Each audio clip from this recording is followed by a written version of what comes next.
Assalamualaikum warahmatullahi wabarakatuh. Alhamdulillahirrahmanirrahim. Hamdan syakirin, hamdan na'imin, hamdan yuafi ni'amahu wa yukafi mazidah. Ya Rabbana rahmi kama yang baik jalali wa jala karimah mustami. Alhamdulillahilladzi alladzi bi ni'mati tatimmu shalihat wa bi fadli tanzilul barakah. Baik, perkenalkan, nama saya Rizky Wahyu Putra. Saya dari kelompok 5. Di sini saya akan menerangkan sedikit tentang makalah saya.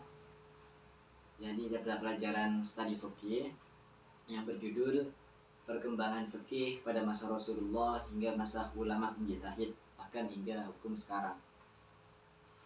Baik, sebelum masuk ke materi, ucapkan dulu kita mengerti sih apa itu yang dimaksud fikih. Fikih itu apa? Fikih itu ilmu apa? Tujuannya untuk apa? Nah, di sini sudah saya tulis pengertian ilmu fikih itu secara etimologi, yakni dari lafadz faqaha yufaqihu fiqhan yang berarti pemahaman. Nah, pemahaman yang dimaksud dalam kalimat ini ialah ada pembahasan tentang pemahaman agama Islam. Dengan demikian, fikih menunjuk pada arti memahami agama Islam secara utuh dan komprehensif. Nah, kemudian juga saya cantumkan beberapa pendapat menurut ulama. Yang pertama dari menurut Al-Jurjani. Jadi begini,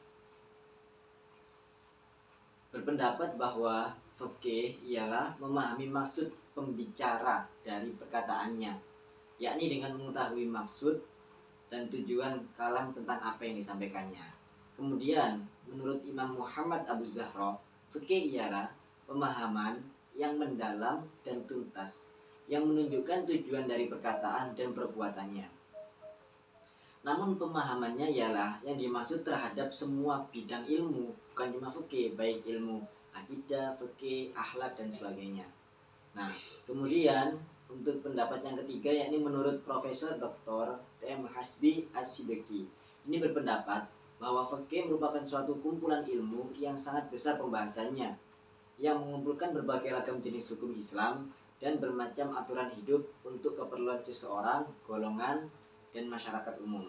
Nah, sedangkan secara terminologi itu sudah jelas dalam hadis yang berarti ilmu tentang hukum-hukum syar'i yang bersifat amaliyah yang digali dari dalil-dalil yang terperinci. Nah, seperti halnya yang diketahui banyak orang, yakni kata ilmu pada definisi ini memiliki dua makna. Yang pertama dari pengetahuan tingkat keyakinan dalil dhon, dan juga pengetahuan tentang kepercayaan dasar. Nah, ini fikih secara terminologi ya. Nah, kemudian langsung kita masuk ke pembahasan yang pertama, yakni tentang perkembangan fikih pada era Rasulullah SAW. Nah, bagaimana sih fikih pada zaman Nabi itu? Jadi seperti ini. Masa Nabi Muhammad SAW ini juga dinamakan sebagai periode risalah, karena pada masa-masa ini itu agama Islam baru dibentuk, baru didakwahkan. Pada periode ini permasalahan fikih itu diserahkan seluruhnya kepada Nabi, karena Nabi ialah sumber dari segala hukum. Jadi kalau waktu itu banyak sahabat yang menentukan hukum, itu pasti bertanya ke Nabi. Nabi dapat jawaban dari mana? Dari wahyu yang disampaikan kalam Allah. Nah, kemudian sumber hukum Islam ketika itu ialah Al-Quran dan As-Sunnah. Periode risalah ini juga dibagikan menjadi dua bidang. Yang pertama dalam periode Mekah, kemudian periode Madinah. Periode Mekah sendiri ya tertuju pada masalah kepercayaan dasar, karena di tempat inilah agama Islam pertama kali disebar. Jadi fikih difokuskan untuk kepercayaan terhadap ketauhidan seperti itu. Kemudian ayat-ayat yang diwahyukan bertambah jumlah pada persoalan ketauhidan keimanan. Kemudian setelah hijrah ke Madinah, barulah turun ayat-ayat yang mewahyukan perintah untuk memperagakan puasa, zakat, haji. Nah, ini sudah mulai bertahap turun-turun ayatnya. Kemudian ketika muncul sebuah permasalahan, maka dijawab dengan ayat-ayat yang turun dari Allah Subhanahu wa taala. Pada masa ini pula ya, Islam berkembang itu begitu pesat dan dikenal oleh kalangan masyarakat banyak. Jadi pada masa Nabi sendiri memang tidak lama, namun dalam masa ini juga memberikan kesan yang pengaruh yang hebat bagi perkembangan hukum fikih. Karena situasi dan kondisi perkembangan fikih masih sangat sulit, hanya dengan setiap gerakan yang dilakukan oleh Nabi itu selalu ditirukan oleh sahabat. Seperti halnya contohnya gini, ketika Nabi melakukan wudhu, sholat bahkan haji, para sahabat akan melakukan hal yang sama yang dilakukan oleh Nabi. Nah, Nabi tidak pernah mengatakan bahwa rukun wudhu itu seperti ini, ada berapa rukun sholat, ada berapa rukun haji. Nabi tidak pernah berkata.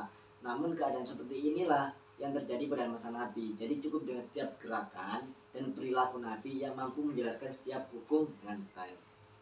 Nah, riwayat tersebut juga menunjukkan bahwa Nabi sendiri terkadang memutuskan perkara yang mungkin tidak betul secara material. Hal ini berarti tindakan itu semata-mata didasarkan kepada ijtihadnya para sahabat, bukan dari ijtihadnya Nabi sendiri, mohon maaf, bukan dari wahyu Allah. Dalam kenyataannya beliau itu memang berijtihad untuk memahami dan menjalankan wahyu Allah dalam hal-hal memerlukan penjelasan. Nabi yang sebagaimana dibimbing oleh wahyu, dan seperti itu. Tujuannya tidak lain hanyalah ingin menciptakan ketentraman dalam masyarakat tanpa melihat jalan pengambilan dalil. Maka terus dalam kondisi seperti ini hingga berakhirnya pada masa Rasulullah. Kemudian fikih pada masa sahabat. Nah, pada masa sahabat ini diawali sejak wafatnya Nabi hingga berdirinya dinasti Umayyah di tangan Muawiyah bin Abu Sufyan. Masa ini juga sudah sempurnalah turun ayat Al-Quran dan sunnah-sunnah Nabi. Juga dengan tersendirinya sudah terhenti. Keimanan umat yang mulai tinggi dan kepatuhannya akan perintah agama menuntut mereka untuk menghubungkan tingkah lakunya sehari-hari dengan nilai agama. Karena itu memerlukan jawaban setiap hukum untuk menghadapi setiap persoalan di dalam kehidupan. Jadi seperti itu. Kemudian sumber fikih pada periode sahabat ini itu didasari dengan Al-Quran dan As-Sunnah, bertambah dengan ijtihad para sahabat yang masih hidup pada waktu itu. Ijtihad diterapkan ketika sebuah persoalan itu tidak menemukan jawabannya di dalam Al-Quran, dalam hadis, itu tidak ada. Jadi melakukan ijtihad dengan melalui kesepakatan bersama dengan musyawarah. Pada masa ini Islam sudah semakin luas, yang mengakibatkan masalah-masalah baru itu muncul.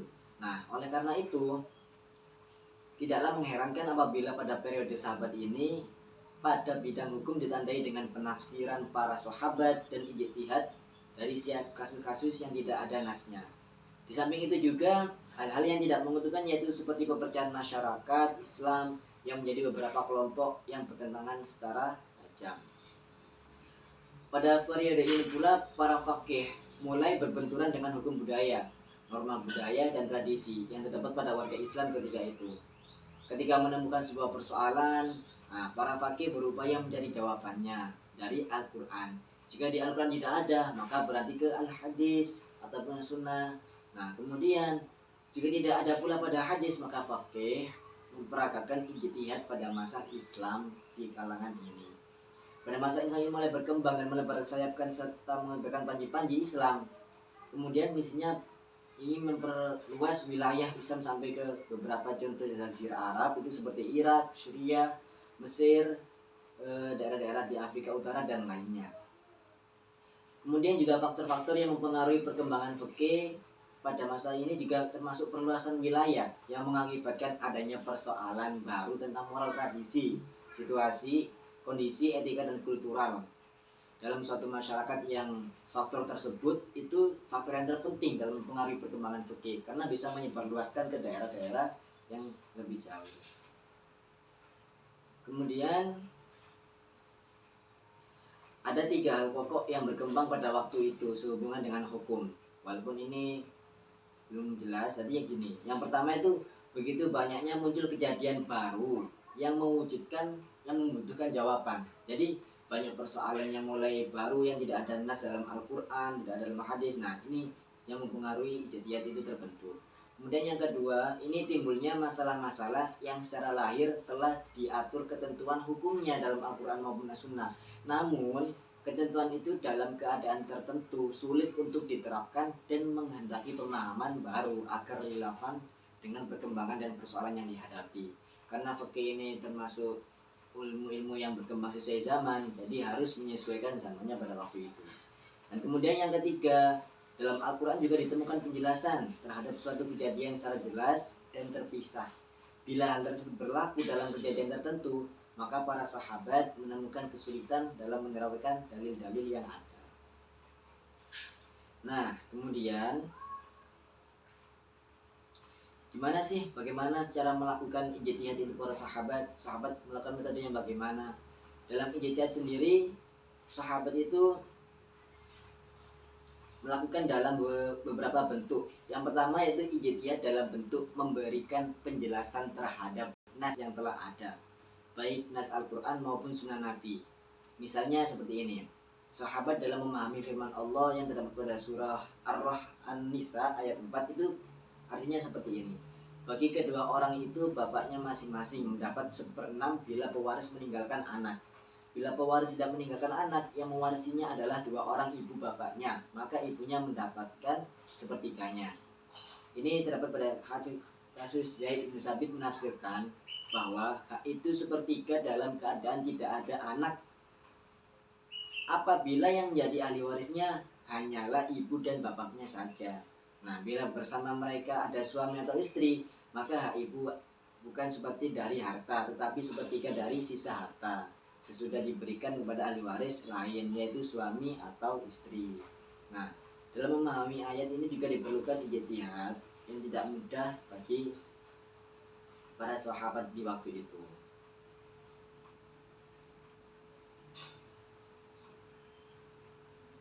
Kemudian dalam bentuk yang kedua, yakni ijtihad untuk menetapkan suatu hukum yang baru bagi kasus yang muncul melalui cara mencari perbandingannya dengan ketetapan hukum yang telah ada penjelasannya dalam nas untuk ditetapkan bagi kasus tersebut. Nah, ijtihad dengan cara ini itu contohnya adalah dalam menentukan jabatan khalifah sesudah wafatnya Nabi.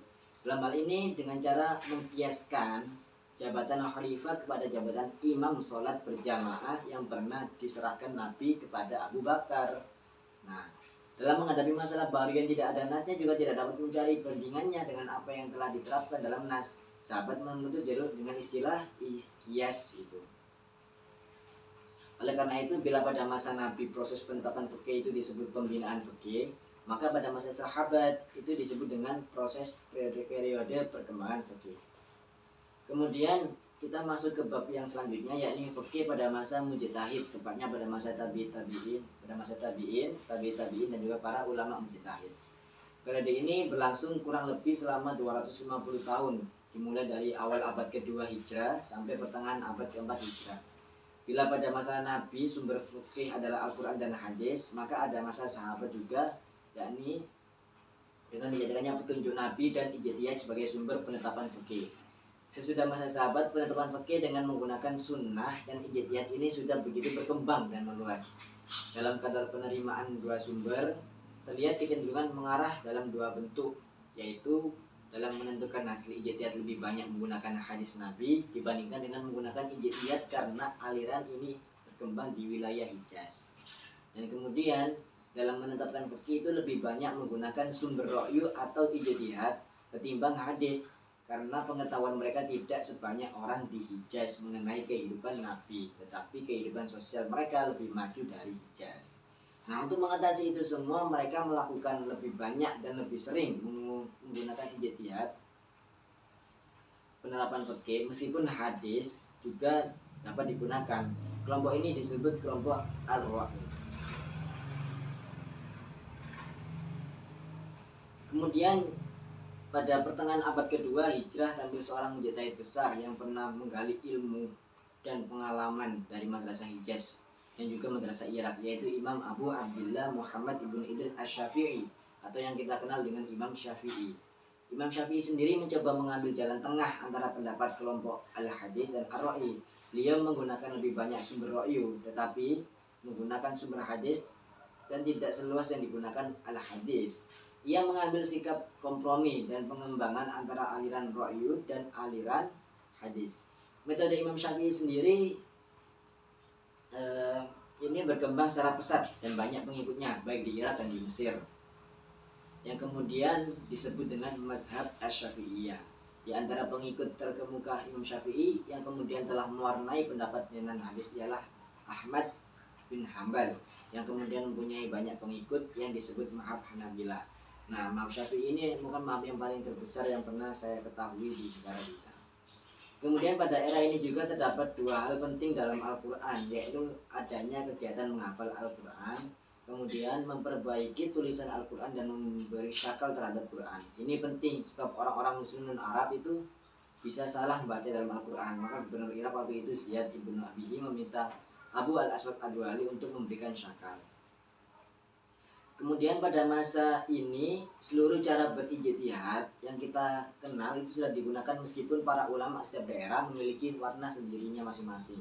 Misalnya Abu Hanifah dan murid-muridnya di Irak selain Al-Quran, Sunnah, dan Ijma' lebih menekankan penggunaan qiyas dan ihtisan. Imam Malik di Hijaz selain Al-Quran, Sunnah, dan Ijma' juga lebih menekankan penggunaan al-maslahah al-mursalah. Nah, ini masih banyak digunakan di beberapa kalangan yang tertentu. Kemudian periode ini ditandai oleh berbagai kegiatan ijtihad yang menghasilkan fikih dalam bentuk yang mengagumkan, yaitu kegiatan menetapkan metode berpikir dalam memahami sumber hukum, kemudian kegiatan penetapan istilah-istilah hukum yang digunakan dalam fikih, dan menyusun kitab fikih secara sistematis yang tersusun dalam bab dan pasal. Adapun sebab-sebab berkembangnya ilmu fikih dan bergairahnya ijtihad pada periode ini ialah wilayah Islam sudah sangat meluas. Para ulama juga telah memiliki sejumlah fatwa dan cara berijtihad yang didapatkan dari periode sebelumnya. Kemudian seluruh kaum muslimin pada masa itu mempunyai keinginan keras agar segala sikap dan tingkah lakunya sesuai dengan syariah Islam. Nah, kemudian dari tiga periode tersebut fikih semakin berkembang sampai periode sekarang ini yang kita sebut dengan hukum kontemporer. Hukum itu bisa berkembang sesuai zamannya.